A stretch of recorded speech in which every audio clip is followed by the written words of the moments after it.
Hello दोस्तों, स्वागत है आप सभी का आपके अपने यूट्यूब चैनल अभ्यास क्लासेस बाय आरके पे। तो हम बिहार स्पेशल के लिए एडुटेरिया बुक को कवर कर रहे थे, जिसमें हमने बिहार के इतिहास को पूरा कवर कर लिया है।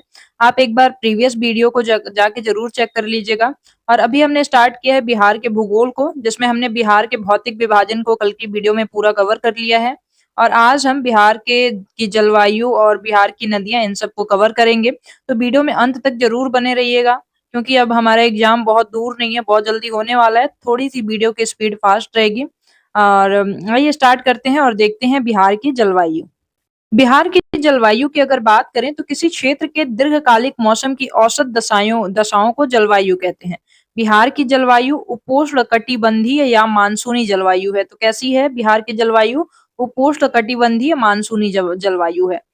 आगे बात करें तो किसी क्षेत्र की जलवायु विभिन्न कारकों से प्रभावित होती है। बिहार में जलवायु को प्रभावित या निर्धारित करने वाले प्रमुख कारक कौन-कौन से हैं? तो अक्षांशीय स्थिति क्या है? तो उपोष्ण क्षेत्र में पड़ता है बिहार। उत्तर में हिमालय पर्वत की उपस्थिति है। बंगाल की खाड़ी से इसकी दूरी कितनी है? उच्चावच कितना है? मानसून का प्रभाव क्या है? ग्रीष्म हवाएं इत्यादि, ये सारी चीजें हैं जो कि किसी भी क्षेत्र की जलवायु पर प्रभाव डालते हैं। आगे बात करें तो बिहार के उत्तरी भाग एवं दक्षिणी भाग के भौगोलिक दशाओं के अंतर के कारण विभिन्न भूगोलवेत्ताओं ने बिहार की जलवायु का अलग-अलग प्रकार से वर्गीकरण किया है। तो ये देख सकते हैं आप, कोपेन की जलवायु वर्गीकरण है कोपेन के हिसाब से। तो उत्तरी बिहार को इन्होंने माना है कि CWG प्रकार का है और दक्षिणी बिहार को इन्होंने AW बोला है। आई थिंक इनके बारे में आपने भारत के भूगोल में जरूर पढ़ा होगा, क्योंकि ये रिवीजन वीडियो है तो थोड़ी सी हम वीडियो को फास्ट ही रखेंगे। उत्तरी बिहार और ओवरऑल कोपन के हिसाब से पूछा जाए तो CWG है बिहार की जलवायु। ठीक है। तो त्रिवार्था के अनुसार उत्तरी बिहार की जलवायु CAW है और दक्षिणी बिहार AW है। थॉर्नवेट की बात करें तो CBW है और CAW है शेष बिहार में, उत्तरी पश्चिमी संकीर्ण क्षेत्र में। आगे बात करें तो बिहार में सामान्यतः 3 ऋतुएं होती हैं। पहला ग्रीष्म ऋतु। ग्रीष्म ऋतु की अगर बात करें तो जब सूर्य के उत्तरायण की स्थिति होती है तब तापमान में वृद्धि से वायु दाब में कमी आने लगती है। यह मार्च से मध्य जून की स्थिति होती है। मार्च से जो मध्य जून तक की स्थिति होती है वो ग्रीष्म ऋतु का होता है। और इस टाइम पे सूर्य जो होता है उत्तरायण हो गया होता है। इस मौसम में पश्चिमी और मध्य बिहार में गर्म हवाएं चलती हैं, जिन्हें लू कहा जाता है। कहाँ पे? पश्चिमी और मध्य बिहार में। आगे बात करें तो इस मौसम में तापमान 32 डिग्री सेंटीग्रेड होता है। सबसे गर्म स्थान गया है। 47 डिग्री सेंटीग्रेड तक का टेम्परेचर यहाँ पे नोट किया गया है। आगे देखा जाए तो मानसून आने के पूर्व, एक मिनट, मानसून आने के पूर्व बिहार में बंगाल की खाड़ी से आने वाले उष्णकटिबंधीय चक्रवातों के कारण वर्षा होती है, जिन्हें नॉरवेस्टर या काल वैसाखी कहते हैं। ये लाइन बहुत ज्यादा इंपॉर्टेंट है। किसकी? कब? मानसून आने के जो बाद में मानसून आने के पूर्व बिहार में बंगाल की खाड़ी वाले क्षेत्र से जो हवाएं आती हैं, वर्षा होती है, उसकी वजह से उसे नार्वेस्टर या काल वैसाखी कहा जाता है। दूसरी ऋतु है वर्षा ऋतु। वर्षा ऋतु जून से अक्टूबर के मध्य होती है। के बीच समय को बिहार में वर्षा ऋतु के रूप में जाना जाता है। बिहार में मानसून का प्रवेश मध्य जून में होता है। कब होता है? मध्य जून में होता है। ध्यान रखना है, ये लाइन बहुत इंपॉर्टेंट है। बिहार में मानसून कब आता है? मध्य जून में आता है। बिहार में जुलाई एवं अगस्त में अधिक वर्षा होती है। जुलाई और अगस्त में ज्यादा होती है वर्षा यहाँ पे।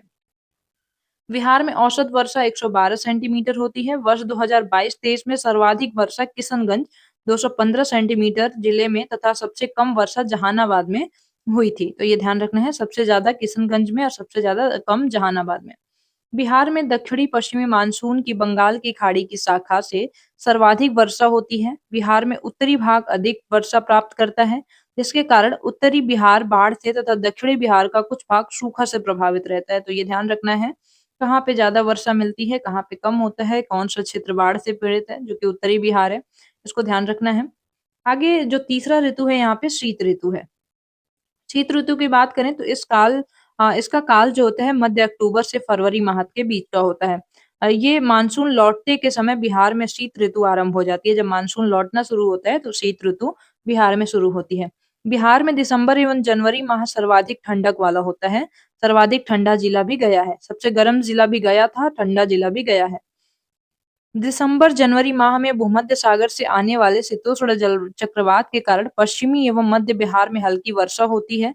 यह वर्षा रबी के फसल के लिए लाभदायक होती है। किसके लिए? तो रबी के लिए। अत्यधिक ठंड बिहार में रबी फसल के लिए काफी लाभदायक होती है। आगे बिहार में कृषि जलवायु क्षेत्र की बात करें तो बिहार में कृषि की दशाओं एवं फसल वर्गीकरण के आधार पर कृषि जलवायु क्षेत्र को 3 भागों में विभाजित किया गया है। दक्षिण बिहार के तीसरे वर्ग को 2 उपवर्गों में विभाजित किया गया है। तो आप ये मैप देख सकते हैं। इस मैप में बिहार को कृषि जलवायु के आधार पर 4 भागों में बांटा गया है बिहार के क्षेत्र को। पहला है ज़ोन 1। ज़ोन 1 में ये प्रमुख जिले जो कि आप देख रहे हैं गुलाबी रंग में दिए हुए हैं। ज़ोन 2 में बाकी ये सारे जिले हैं और ज़ोन 3 ए में 4 भागों में डिवाइड किया गया। Zone 1, zone 2, zone 3 A, zone 3 B.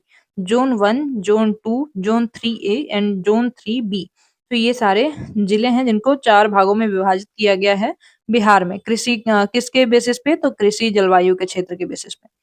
आइए देखते हैं आगे। तो ज़ोन 1 की बात करते हैं। सबसे पहले ज़ोन 1 इससे एक प्रश्न बनते हैं, इसको स्टार लगा लीजिएगा और इसे पढ़ना ज़रूर है। ज़ोन 1 की बात करें तो इसमें कुल 13 जिले हैं। कुल 13 में कौन-कौन से हैं? पश्चिमी चंपारण, पूर्वी चंपारण, शिवहर, सीतामढ़ी, मधुबनी, गोपालगंज, सिवान, सारण, मुजफ्फरपुर, दरभंगा, वैशाली, समस्तीपुर, बेगूसराय। ये टोटल 13 जिले हैं जो कि ज़ोन 1 में आते हैं। अब इसकी खासियत क्या है? तो इस क्षेत्र में औसत वर्षा 104 से 145 सेंटीमीटर तक होती है और यहाँ खादर मिट्टी की प्रधानता है। प्रमुख फसलें यहाँ गन्ना, धान, गेहूँ, अरहर, मक्का ये सारी चीज़ें यहाँ पे बोई जाती हैं। ज़ोन 2 की बात कर लें तो ये 8 जिले इसमें शामिल हैं। कौन-कौन से? सुपौल, अररिया, किशनगंज, सहरसा, कटिहार, खगड़िया, पूर्णिया, मधेपुरा ये 8 जिले आपके ज़ोन 2 में शामिल हैं। और इस क्षेत्र की विशेषता क्या है? तो इस क्षेत्र में औसत वर्षा 120 से 140 सेंटीमीटर तक होती है। प्रमुख फसलें यहाँ पे जूट, धान, चाय, मक्का आदि उगाई जाती हैं। आगे बात करते हैं ज़ोन 3 ए की। ज़ोन 3 ए में 6 जिले हैं टोटल और भागलपुर, बांका, मुंगेर, जमुई, शेखपुरा, लखीसराय ये सब ज़ोन 3 ए में आते हैं। इस क्षेत्र और ज़ोन 3 बी में 11 जिले आते हैं। कौन-कौन से? बक्सर, भोजपुर, पटना, अरवल, जहानाबाद, नालंदा, कैमूर, रोहतास, औरंगाबाद, गया और नवादा। ये कुल 11 जिले हैं जो कि ज़ोन 3 बी में आते हैं। अब इस क्षेत्र की विशेषता की बात करें तो इस क्षेत्र में औसत वर्षा 95 से 115 सेंटीमीटर तक ही होती है।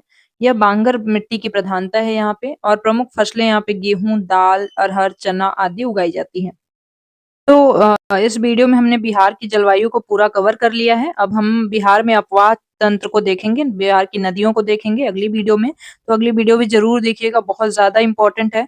तो मिलते हैं अगली वीडियो में। आई होप कि ये वीडियो आपको पसंद आई होगी। आप इस चैनल से जुड़ने के लिए चैनल को सब्सक्राइब ज़रूर कर लीजिए क्योंकि इस पे रोज़ वीडियो आ जाती है और जो कि एग्ज़ाम के पॉइंट्स ऑफ व्यू से बहुत ज़्यादा इम्पोर्टेंट होती है। मिलते हैं अगली वीडियो में। Bye bye, have a nice day. Thank you so much.